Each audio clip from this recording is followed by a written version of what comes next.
kembali lagi di podcast Semester ITB. Kali ini bersama saya Anastasia, Astronomi 2018. Di sini saya tidak sendiri, saya ditemani oleh dua orang teman saya. Yang pertama ada... Perkenalkan, nama saya Ahmad Zulfikar. Dalam podcast kali ini, saya akan lebih sering dipanggil sama Anas dengan sebutan Izul. Dan saya astronomi tahun 2017, dan satu lagi teman saya yaitu... Perkenalkan, nama saya Fikri atau Irkif. Saya astronomi 2017. Oke, jadi saya di sini ditemani oleh Kak Izul dan Kak Irkif. Nah, di episode kali ini kita mau membahas seputar artikel ilmiah populer dan penulisan artikel ilmiah populer. Nah, sebelum lebih jauh, aku mau nanya dulu nih Kak, artikel ilmiah populer itu apa sih? Terus apa bedanya dengan artikel ilmiah? Sama aku mau dari Kak Izul dulu. Oh, dari saya dulu. Oke. Mohon maaf ini ketidakkonsistenan antara panggilan saya dan aku, jadi mohon dimaklumi. Untuk perbedaan artikel ilmiah populer dan artikel ilmiah biasa, menurut saya adalah tentang sasarannya. Kalau artikel ilmiah populer, sasarannya adalah ketika kamu menulis, kamu ingin tulisanmu bisa dibaca oleh semua orang. Sedangkan kalau artikel ilmiah biasa, tulisanmu ditujukan untuk kalanganmu sendiri. Nah, dari satu sasaran itu, nanti kamu bisa menurunkan banyak hal. Misalnya, artikel ilmiah populer, kamu ingin bahas suatu topik, berarti kamu ingin topik itu bisa dimengerti oleh banyak orang. Dari situ, kamu akan bisa menentukan bahasa seperti apa yang pas untuk digunakan. Apakah bahasa yang santai, bahasa yang penuh ilustrasi, atau bahasa yang nanti bisa diturunkan lagi ke depannya. Sedangkan kalau untuk artikel ilmiah, sama juga prosesnya. Dengan sasaran bahwa artikel tersebut digunakan untuk kalangan tertentu, nanti kamu bisa menentukan antara gaya bahasa yang lugas, gaya bahasa yang dengan istilah yang apa ya istilahnya ya, kalau bahasa Jawa itu daki, apa ya, istilah yang terlalu tinggi, maaf istilah yang tinggi gitu, untuk apa, istilah yang gak terlalu dikenal oleh kalangan umum itu bisa kamu gunakan. Jadi perbedaan paling kentara dari dua artikel tersebut adalah sasarannya menurut saya. Mungkin Fikri, Irkif bisa melanjutkan atau dari pendapat saya. Benar tadi kata Izul ya. Kita harus memperhatikan tujuan pembaca kita. Siapa yang akan membaca tulisan-tulisan kita.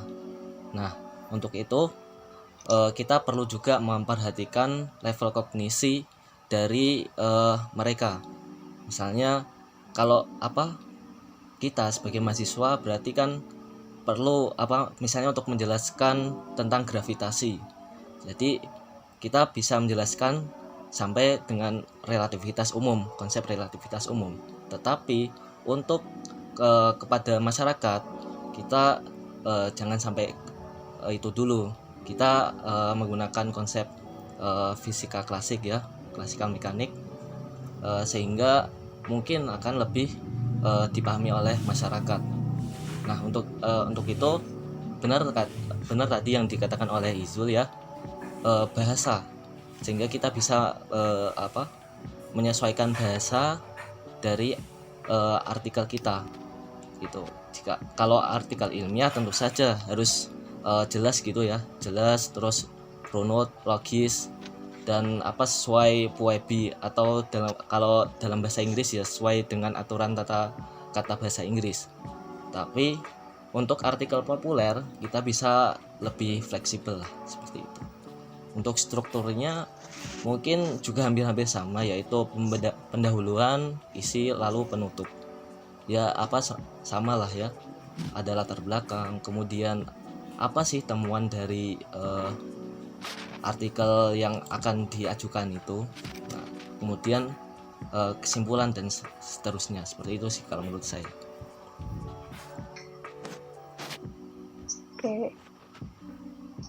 Ya, jadi kalau menurut Kak Izul dan Kak Irkif tadi, perbedaan antara artikel ilmiah populer dan artikel ilmiah biasa adalah artikel ilmiah itu sasarannya atau tujuannya itu untuk orang-orang yang mempelajari topik atau bidang tersebut. Sedangkan artikel ilmiah populer lebih ke semua kalangan, termasuk masyarakat awam. Nah, dari perbedaan sasarannya ini, maka terdapat perbedaan dari bahasa yang digunakan dalam penulisannya. Kalau dalam artikel ilmiah itu menggunakan bahasa-bahasa yang lebih ilmiah, sedangkan di artikel ilmiah populer menggunakan bahasa-bahasa yang lebih mudah dipahami oleh masyarakat awam. Nah, selanjutnya aku mau nanya nih, kenapa sih kita perlu bikin artikel ilmiah populer? Dari Kak Erkif dulu. Nah, oke. Kenapa kita perlu bikin artikel? Mungkin bisa diawali dari alasan pribadiku ya. Bagiku, penulis itu merupakan salah satu cara untuk melatih kita berkomunikasi. Seperti bagaimana kita menyampaikan informasi atau menyampaikan pendapat. Tujuan komunikasi adalah biar lawan komunikasinya kita paham kan dengan apa yang kita maksud. Nah, aku percaya bahwa dengan menulis, maksud yang akan disampaikan akan lebih jelas dan lebih akurat. Hal ini berbeda dengan mode komunikasi lisan yang bahasanya tentu lebih fleksibel dan lebih banyak improvisasi. Apalagi untuk mempopulerkan sains atau astronomi ya khususnya, yang sangat mempedulikan runtutan logika, kemudian prinsip ilmiah dan akurasi. Tentu membuat artikel populer ini sangat diperlukan. Memang sekarang banyak media yang seperti video atau poster atau podcast yang barangkali lebih digemari oleh masyarakat dan masyarakat mungkin lebih memahaminya gitu.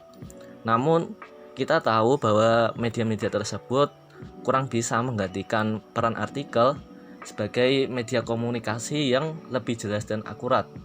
Nah, inilah tantangan dalam menulis artikel populer tentang sains, yaitu membuat informasi yang disampaikan sejelas dan seakurat mungkin, tetapi menarik dan dimengerti oleh masyarakat gitu sih, kalau menurutku.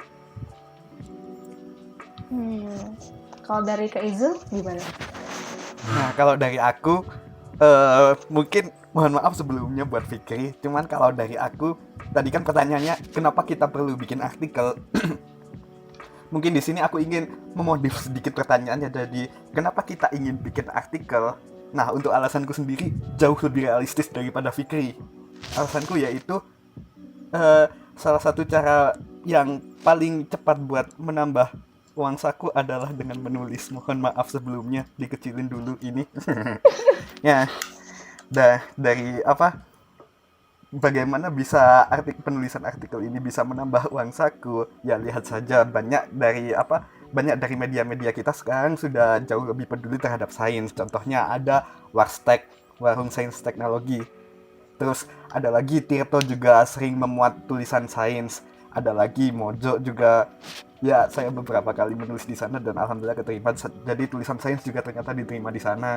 Dan banyak lagi media-media nasional yang ternyata menerbitkan tulisan sains populer dan hal itu diterima dan jadi duit. Jadi itu alasan utama saya untuk menulis artikel populer. Mohon maaf banget. Wah, jangan begitu lah Zul. Ini kan saya itu tadi menyatakan jawaban yang jawaban yang citra yang sih namanya, pencitraan. Jadi benar juga, alasan untuk menulis itu bisa jadi kesempatan kita untuk menambah penghasilan menambah penghasilan sampingan atau bahkan penghasilan utama ya. Bisa jadi kita mendapatkan income utama dari itu. Saya juga beberapa kali menulis artikel juga di media-media yang disebutkan oleh Izul tadi, walaupun hanya lebih sedikit, dan saya lebih menulis artikel yang berbau-bau keislaman di harokah.id tadi. Menarik. Jadi selain tujuan kita menulis itu untuk mengkomunikasikan suatu hal, mengungkapkan pikiran kita dan berbagi wawasan, itu juga ada alasan yang lebih pribadi ya, yaitu menambah uang saku. Karena beberapa media itu menerbitkan tulisan-tulisan ilmiah populer juga. Contohnya seperti Kak Izul juga pernah mengirimkan tulisannya di suatu media online. Kak Irkif juga pernah mengirimkan tulisannya juga gitu. Alasannya realistis banget ya.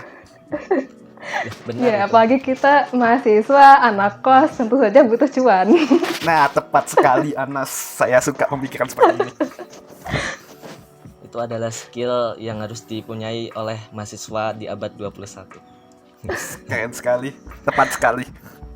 Benar sekali. Nah, terus kan tadi Kak Izul sama Kak Irkif kan juga pernah menulis dan bahkan diterbitkan juga tulisannya gitu. Biasanya topik-topik apa aja sih yang ditulis atau dibahas gitu? Mungkin dari Kak Izul dulu. Sebelumnya aku mau tanya dulu, batasannya untuk artikel ini apa? Apakah ini hanya khusus astronomi atau untuk umum? Ini yang ini khusus astronomi deh. Oke, kalau untuk astronomi, topik apa yang biasanya yang bisa dijadikan bahan artikel? Banyak sekali. Nah, mungkin teman-teman yang mendalami astronomi, mungkin teman-teman mahasiswa, teman-teman himastron gitu, pasti juga punya hobi lain kan selain mendalami astronomi. Gak mungkin dong astronomi saja. Mungkin ada. Nah, misalkan teman-teman nih suka dunia permusikan. Nah, di situ ada jurnal yang membahas tentang bagaimana astronomi dan musik itu bisa dihubungkan, bagaimana orang-orang astronom itu menggunakan musik sebagai bahan untuk mempopulerkan astronomi. Terus ada juga kalau teman-teman suka film fantasi, banyak juga jurnal ilmiah yang membahas tentang, misalnya nih langsung sebut merek, bagaimana kisah Harry Potter itu digunakan untuk mempopulerkan astronomi. Terus kalau teman-teman suka game, banyak juga yang membahas tentang hal demikian.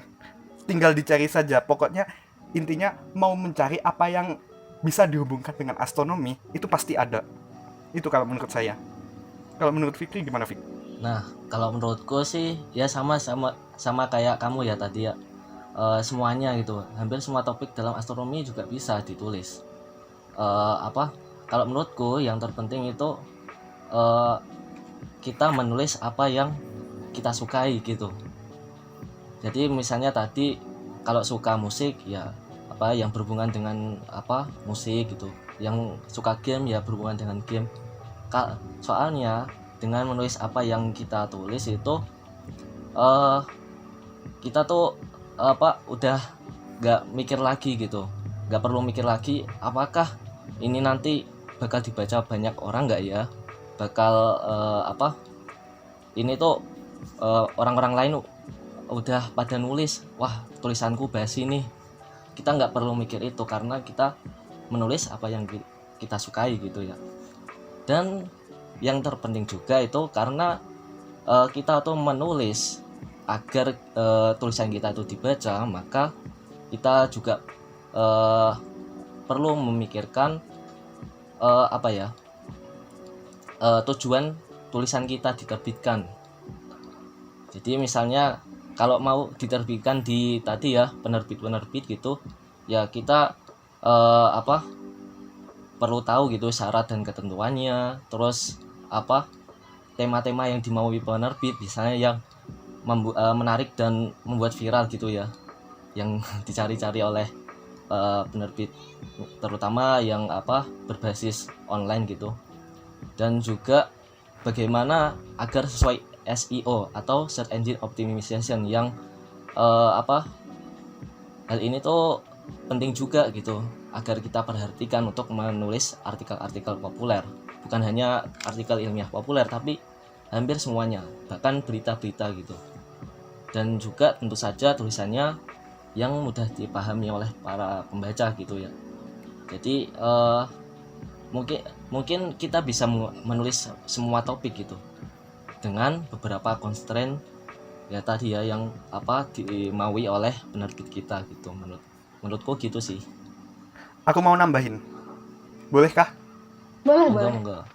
Nah, ini nih, tadi kan aku nyebut contoh. Ada contoh artikel yang membahas tentang seorang rocker tahun 1960-an bernama David Bowie. Dia menciptakan lagu judulnya Space Oddity. Itu tentang itu cerita tentang perjalanan manusia menuju bulan. Waktu itu perjalanan manusia keluar angkasa, maaf lebih tepatnya seperti itu. Itu diciptakan waktu booming-boomingnya perjalanan ke bulan tahun 1969 kalau nggak salah ya. Terus ada lagi artikel yang membahas tentang Harry Potter and the Upcoming Venus-Jupiter Conjunction, a Unique Outreach Opportunity. Ini tuh artikel menarik yang bahas tentang bagaimana Harry Potter bagaimana memperkenalkan Venus-Jupiter, konjungsi antara planet Venus dan planet Jupiter di tahun 2009 dengan menggunakan buku ketiganya Harry Potter, kalau nggak salah Prisoner of Azkaban judulnya ya. Jadi banyak sekali contoh-contoh yang bisa kita gunakan untuk istilahnya contoh-contoh tersebut dapat kita gunakan untuk membuktikan bahwa astronomi itu nggak sekedar nggak terbatas dengan benda-benda langit saja. Banyak di sekitar kita yang membahas tentang astronomi itu. Bahkan hiburan-hiburan pun banyak juga yang berbasis astronomi ternyata. Ya itu sih tambahannya. Nanti luas banget ya dan beragam banget ya topik yang bisa kita tulis, terutama tentang astronomi gitu, bisa dikaitkan dengan game, dengan musik. Tapi itu juga yang penting kita tertarik, kita suka dengan apa yang kita tulis dan juga disesuaikan dengan tujuan tulisan kita nanti itu diterbitkannya untuk apa gitu. Ya, batasan-batasannya juga ada seperti yang kata Fikri tadi ya. Nah, setelah kita bahas sedikit tentang artikel ilmiah populer, kita bakal masuk ke tentang penulisannya. Tapi sebelum itu aku mau nanya deh, secara umum menulis itu susah nggak sih Kak? Menurut Kak Fikri gimana? Kalau tentu saja ya, gampang saja jawabnya. Susah. Menurutku